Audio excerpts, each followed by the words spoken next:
a series of devotions called Devotions from a Distance.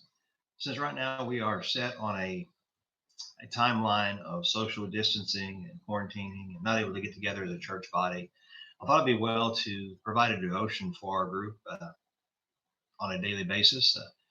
For many years now, I've been sending out email devotions to many of the men in our church and men in different groups.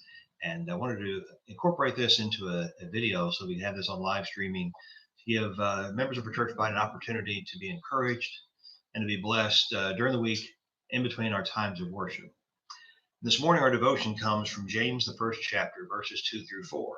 It says, "Count it all joy, my brothers, when you meet trials of various kinds. For you know that the testing of your faith produces steadfastness.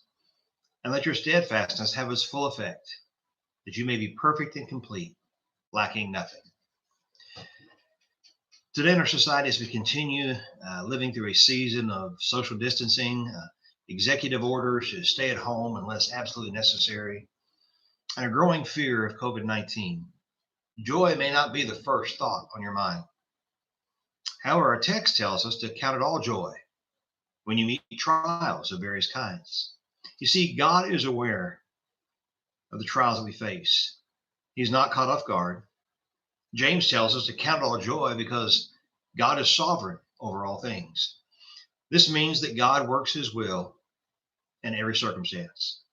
Everything and everyone is subject to his divine purpose. James could count trials as joy because he knew the God who reigned over them. And he knew God would use these trials to test our faith and produce steadfastness, to make us complete and perfect, lacking nothing. Perfect in the sense of being complete as God has created us, for we can be more fully shaped into the image of his Son. COVID-19 definitely qualifies as a trial. In fact, it's a seemingly overwhelming trial.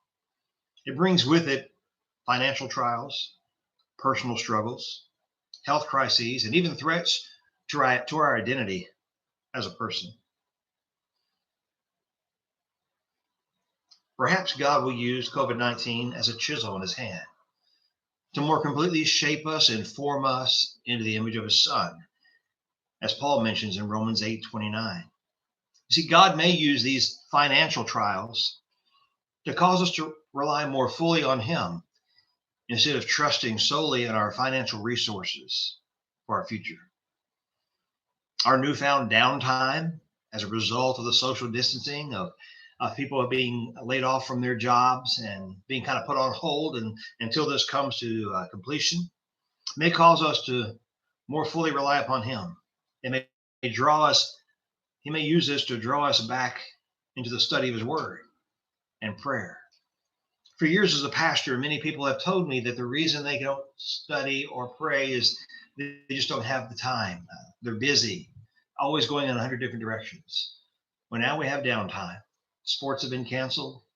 Many of the things we watched are no longer there. We have more time at home than ever before.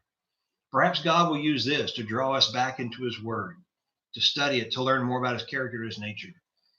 Perhaps he will use it to draw us to an intimate relationship with him in prayer as we seek the one who holds all things in his hand.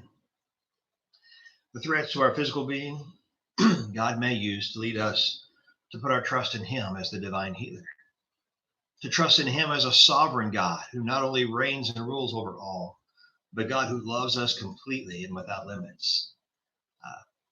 He may use this to cause us, in the heaviness of our burdens, to lean more completely on him. The threats to our identity in Christ that come from this come from trials and temptations. We know that idleness is the devil's workshop. As we go through these difficult times, it's easy to want to blame God or to question God. And God may use this time of questioning of our identity to cause us to seek more deeply into his word, to seek more deeply into his counsel, to discover our relationship with God as hinging upon our connection with Jesus Christ, which makes us children of the living God. And as children, protected, covered, we're his own peculiar possession. We belong to him and he watches over us. Now, we cannot downplay the seriousness of the crisis that we're facing. but neither can we discount the sovereignty of our God. He is Lord over all.